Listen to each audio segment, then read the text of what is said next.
Moko kuom oganda e kaunti ma Migori dwaro mondo piny owacho mar kaunti no keto kenge makare mar neno ni chenro mar choko pach oganda e weche dongruok otim e yo makare mondo oganda oyud thuolo mar golo pachgi. Jojuma lerono matut.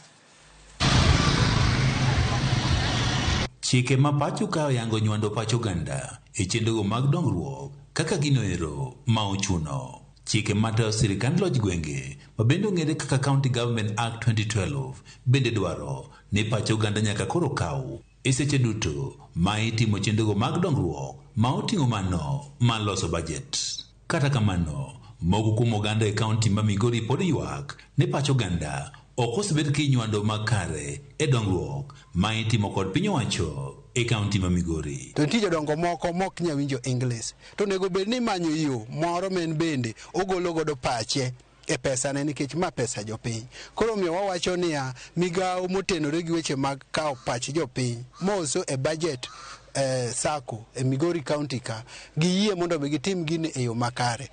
Koro ne wakwa en participation gi onego tim chakre village level mondo japiny ong'e nang'o matimre e gweng'gi ke joma ng'eny onge information.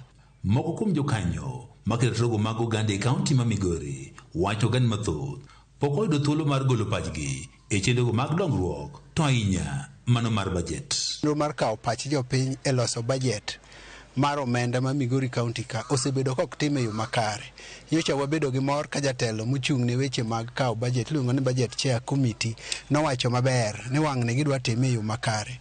Tadwa mi kuom ranyisi manotim rongo olok kumitime chenro kodong' dakika 10 to ji onego bed ni chako timo chenro. Mano nyiso ni oganda mano yudo thuolo mondo mi ochop kanyo ne gin oganda matin. Giwani bed ni chenro mar kawo pach oganda itimo kamoro achiel e sub counties koro osemiyo oganda mathoth ok nyud thuolo mag golo pachgi e chenrogo mag dongruok. Okaw gini odhi okete e sub county headquarter.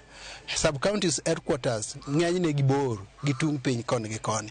Oganda ok nyud thuolo makare mondo mi gichop kanyo e wang' sa. Wagombo mondo bede village level, up to village level. Nikech ka kutere kumidhe mtoka to jibo complain ni wionge ang'owa gionge fare gang'o to kokele diere kan nikech samoro wadil gi jok matin mane nyalo afford to jok modong' ka mind gi gin gi wisdom mantie gik mane onego giwachi ma ok ginyal chopo nikech fare but ka do kete machiegni to de gichopo. Bende giwacho ni obo kaka mano mar budget madwa ni oganda koro gol pachgi bende ok oseber ka imiyo oganda ma otelo ne chenrono ka bende ma imiyo oganda machopo mondo koro gol pachgi ok nitie kod ler mathoth e gigo eko ma onego gigol pachgi. Ng'oni gima ji dwa discuss ni buk ma ji dwa ng'iyo ni obuk mang'ongo to thuolo mimiyou mondo mi udhi through bugni en thuolo matin mok unyal ng'iyo gimoro ka gimoro.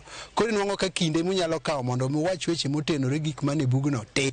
Kalure kod ywak bende koro chenro mar kawo pach oganda osebed ka itime e kaunti ma Migori. Riwruogno ma ong'ere kaka Forum for Civil Participation in Governance osendiko nodwano ma Migori ka gichiwo ng'ur margi e wi mayo mar chenro mar kawo pach oganda e paro mar chik mar omenda ma ong'ere kaka Finance Bill 2023 ne otim e gwego mag Rongo.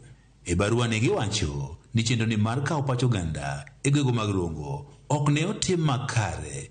Wera ni kama ne olandi ni chenro machal kod ma ne onego tim ok ema ne otim e chenro ni mar kawo pach oganda. George Juma, Ramogi TV, Migori.